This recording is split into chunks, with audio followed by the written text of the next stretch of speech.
Bismillahirrahmanirrahim.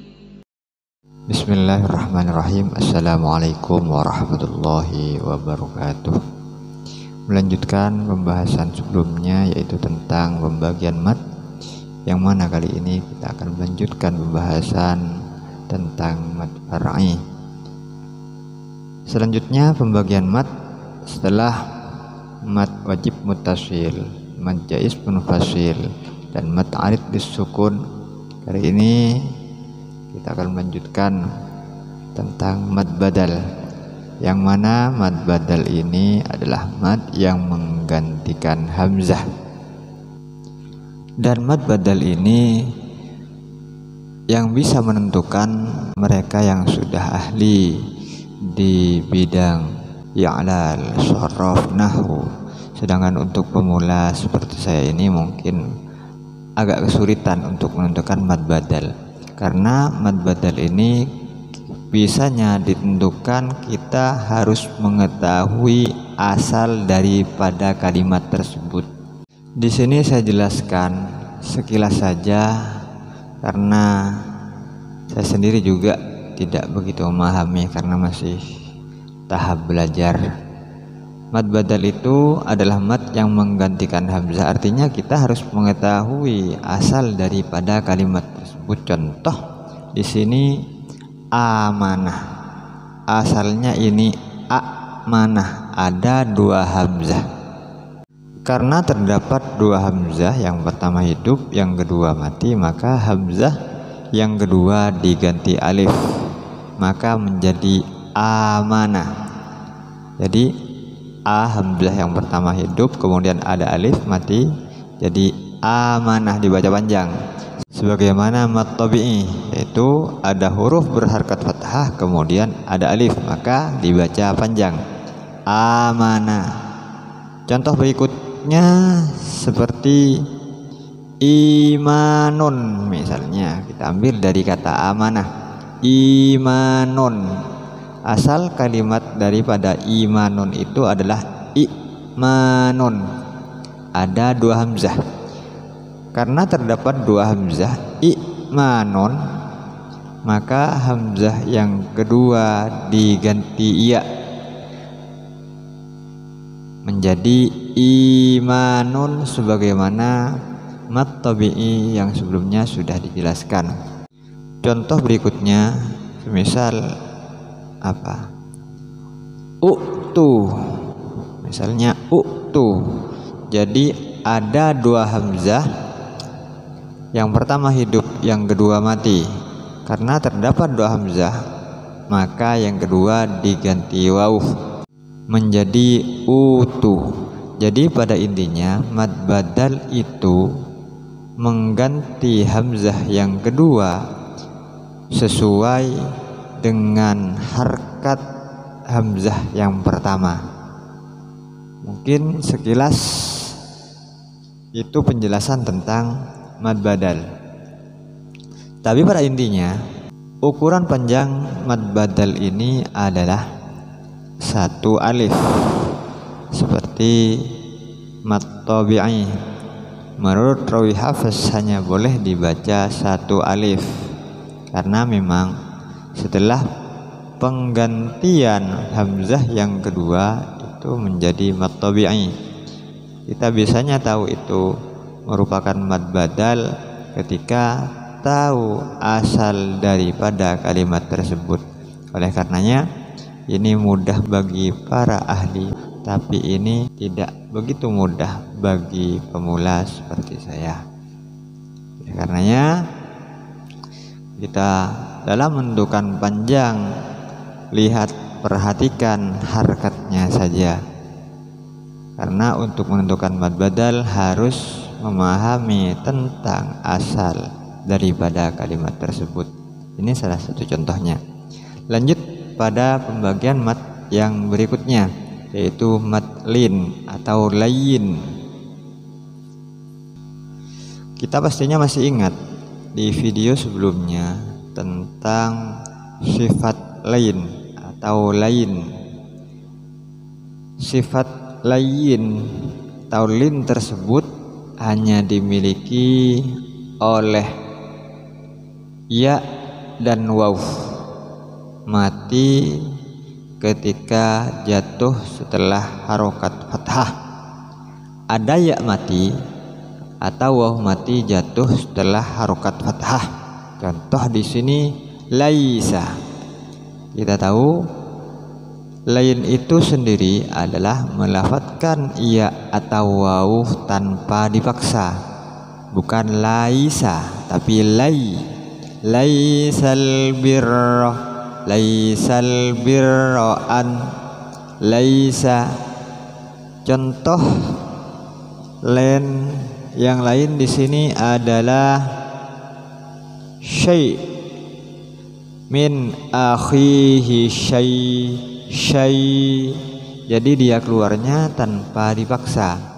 A'udzu billahi minasy bukan syaito, bukan seperti itu, tapi keluar tanpa dipaksa. Syaitonir rajim.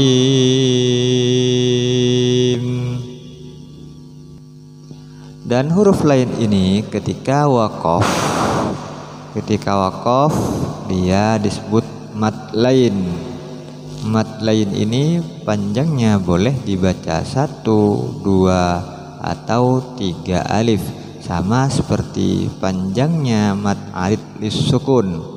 Misalnya kita berhenti di syai', faman ufiya lahu min akhihi syai', seperti itu. Jadi ada ya mati jatuh setelah harokat fathah atau waw mati yang jatuh setelah harokat fathah, seperti naum, khauf. Itu juga termasuk mad lain. Panjangnya boleh 1, 2 atau 3 alif.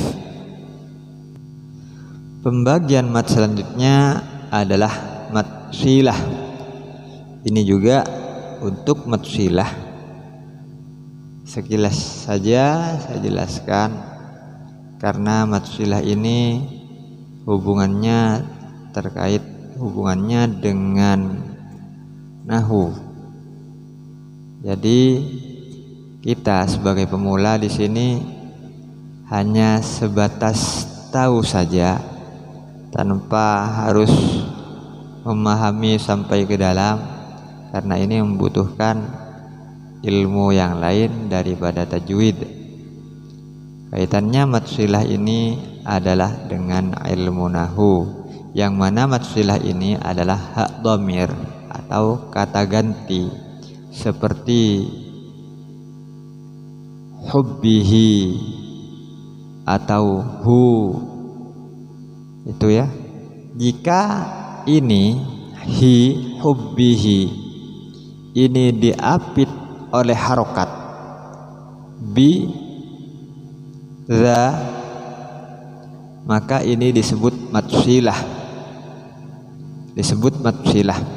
Sebagai pemula, yang penting kita bisa mempraktekkan tentang ukuran panjang harokat yang berdiri tanpa mengetahui ini hak dhamir atau apa.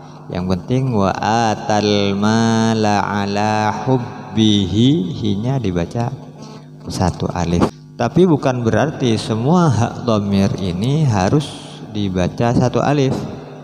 Ada yang dibaca pendek, seperti yarallahu lakum, ada di Al-Quran, itu dibaca pendek. Sedangkan yang bertemu dengan hamzah, maksudnya hak dhamir di sini bertemu dengan hamzah, maka dibaca lebih dari 1 alif. Contoh di ayat kursi itu ada min ilmihi illa bima syaa, min ilmihi illa bima syaa. Pada intinya kita perhatikan harkatnya saja. Ini mohon maaf khusus pemula yang tidak memahami tentang ilmu nahwu, shorrof ataupun i'lal seperti saya, ini perhatikan harokatnya ketika berdiri, baca satu alif, baca seperti panjang mat tabi'i, kecuali mereka yang sudah ahli di bidang nahwu, shorrof ataupun i'lal, yang mana pastinya mereka memahami asal daripada kalimat tersebut ataupun merupakan hak dhamir ataupun yang lain. Sebelum kita tutup pertemuan kali ini, kita baca dari awal sambil mempraktekkan dan ingat-ingat kembali apa yang sudah kita pelajari sebelumnya.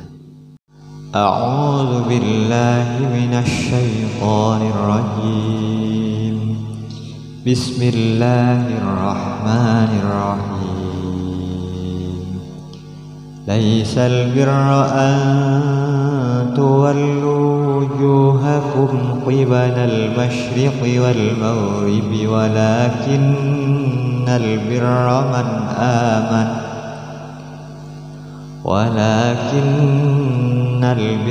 man amana billahi wal yawmil akhir wal malaikati wal kitabi wan nabiyyin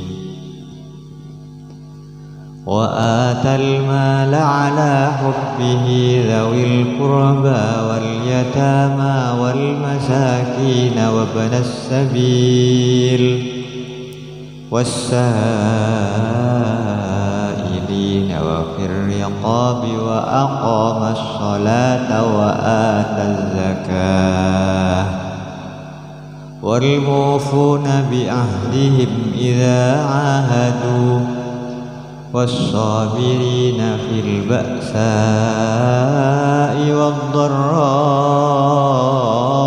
وحين البأس أولئك الذين صدقوا وأولئك هم المتقون يا أيها الذين آمنوا كتب عليكم القصاص في القتلى الحر بالحر والعبد بالعبد والأنثى بالأنثى فمن عفي له من أخيه